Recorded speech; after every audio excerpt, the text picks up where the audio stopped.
Hi, it's Kitty Blue. This is prompt number 9 for BJD Addicts. This prompt is, how did you get into the BJD hobby? So, as I said in a previous prompt, I've always really been into dolls. I started very young into Barbies and I collected them for years.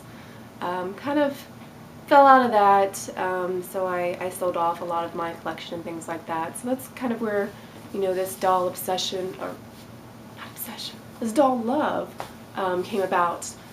So with the BJDs, let's see, this is 2011. I'm going to say maybe about 2.5 years ago or so, I came across a BJD on somebody's MySpace or Facebook. They had a picture of one of the dolls, and I'm not really sure which kind of doll it was. At that point, I didn't really know too much about them, but I knew that they were super, super cool.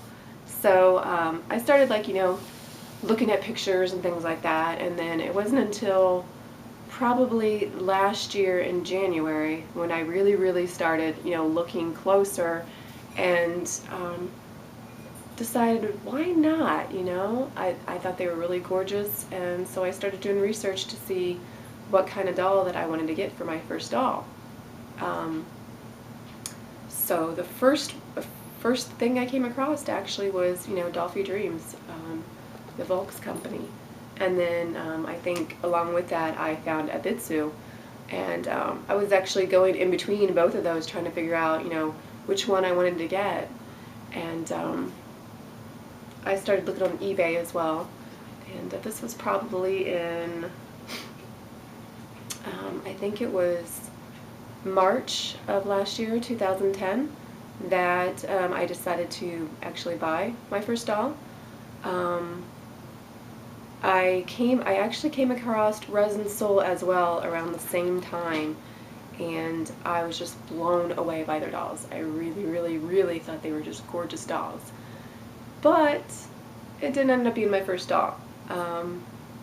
I was on eBay and actually saw a very good price for a 60 centimeter Abitsu that had the basic anime head, and it had a Ruka head as well. So I went ahead and bought it. Very shortly afterwards, like minutes afterwards, I started actually regretting it. And I really was just like, oh, I could use that money to, spend on one of the Resin Soul dolls. But I didn't. So that was my starting out in BJD. That's how I got into it. I just pretty much saw a posting of somebody else's doll, or she was just posting a picture of a doll saying, ooh, I want this doll. So that was pretty much it, and that began the addiction, because now I have 1, 2, 3, 4, 5, 6, 7, 8. I have like 15 dolls, all from the beginning of March. Yeah, that's a lot of dolls, but I love them, and I've actually got several of them on order. I've got four dolls coming to me. And all Resin Souls. Like I said, I just really fell in love with them. I think that might go over on one of the other prompts about the Resin Soul sculpts and stuff like that. But that is how I got into BJDs and discovered them, and now I'm here for good because I just love them. So that is it for prompt number 9, and I'll see you at the next one.